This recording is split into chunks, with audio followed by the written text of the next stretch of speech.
Hello বন্ধুরা, কেমন আছো তোমরা সবাই? আশা করি সবাই ভালো এবং সুস্থ আছো। আজকে আবারও নতুন একটা রেসিপি নিয়ে চলে আসলাম।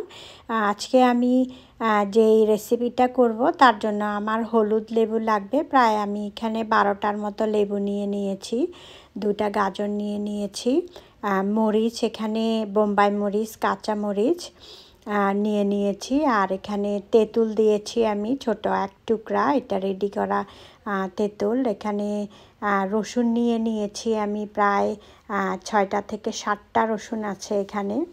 লেবুগুলোকে আমি পাতলা পাতলা করে কেটে নিয়েছি।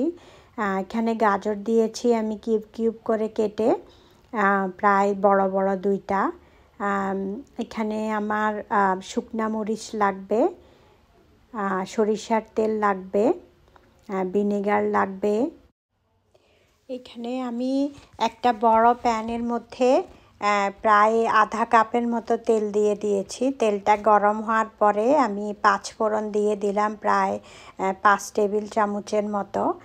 শুকনো মরিচ দিয়ে দিলাম 7 থেকে 8টা। এই 5 ফোড়নটাকে আমি প্রায় 3 থেকে 4 মিনিট একটু ভেজে নিব, তাহলে খুব সুন্দর একটা ফ্লেভার আসবে। 4 মিনিট পরে আমি এখানে 5 ফোড়ন ব্লেন্ড করে নিয়েছিলাম, একটু আদা ভাঙা করে। এখানে প্রায় আমি আধা কাপেরও উপরে দিয়েছি। তো ব্লেন্ড করার পরে আমি পুরো ব্লেন্ডার থেকে সবগুলো একটু পানি মিশিয়ে দিয়ে দিলাম সবগুলো। দেওয়ার পরে আমি এটাকে খুব ভালো করে ভেজে নিব। এটা ভাজার জন্য আমি আর একটু তেল অ্যাড করেছি, বেশি তেল এখন আমি দিতে চাচ্ছি না। মোটামুটি একটু তেল দিয়ে আমি মশলাটাকে একটু ভালো করে ভেজে নিব। আমি এই 5 ফোড়নের সাথে প্রায় 3 টেবিল চামচ আন্দাজ আদা দিয়ে দিয়েছি, তাহলে স্বাদটা আর একটু ভালো হবে। প্রায় 4 মিনিটের মতো আমি মশলাটাকে ভাজার পরে পুরো 1 বোতল সরিষার তেল দিয়ে দিলাম। রসুন দিয়ে দিব, মরিচগুলো দিয়ে দিব, এগুলোর পরিমাণ আপনারা বাড়াতে পারেন। গাজর দিয়ে দিব, ড্রাই ফ্রুটসগুলো দিয়ে দিব। এখানে প্রায় 4 কাপের মতো ড্রাই ফ্রুটস, যে কোনো ফ্রুটস আপনারা ইউজ করতে পারেন এখানে। এই জিনিসগুলো দেওয়ার পরে আমি একটু মিক্স করে দিব। এটার সাথে আপনারা যে কোনো ফল ব্যবহার করতে পারেন। তারপর রসুনের পরিমাণটা বাড়াতে পারেন। আমি একটু ঝাল করার জন্য একটু বোম্বাই মরিচ দিয়েছি বেশি করে। আপনারা চাইলে বোম্বাই মরিচটা স্কিপ করতে পারেন। এখানে তেঁতুল দিয়ে দিলাম 1 টুকরা, শুকনা মরিচ দিয়ে দিলাম প্রায় 8 থেকে 10টা। এখন আমি যেই লেবু কেটে রেখেছিলাম এই লেবুগুলোকে দিয়ে দিব। এখানে প্রায় 12 থেকে 14টার মতো লেবু আছে। লেবুটা দেওয়ার পরে এখন আরও জিনিস বাকি আছে, আমি ওইগুলো অ্যাড করব।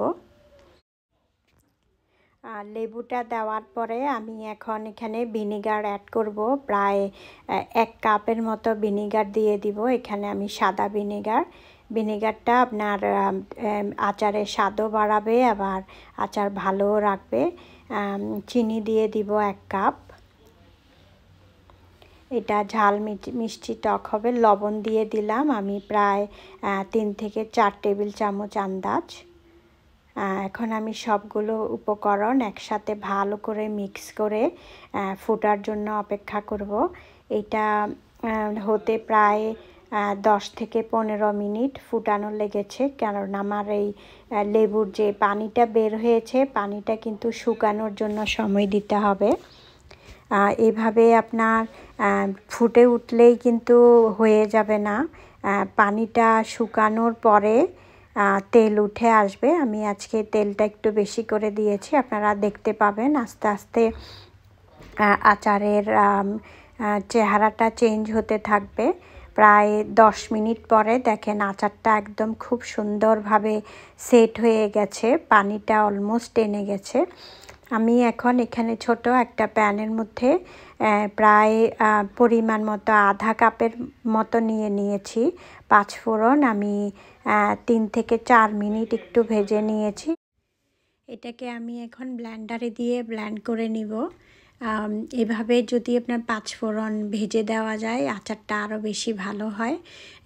এখন আমি এটাকে সবগুলো পাঁচফোড়ন গুঁড়ো দিয়ে দিব, দিয়ে আমি আরও 2 থেকে 3 মিনিট এটাকে রান্না করব। আপনারা দেখতে পাচ্ছেন খুব সুন্দরভাবে রান্না হয়ে গেছে। সো হয়ে গেল আমার খুব মজার আচার। যদি ভালো লাগে অবশ্যই আমার চ্যানেলের পাশে থাকবেন। আবারও দেখা হবে নতুন কোনো রেসিপি নিয়ে। ততদিনে সবাই ভালো এবং সুস্থ থাকবেন।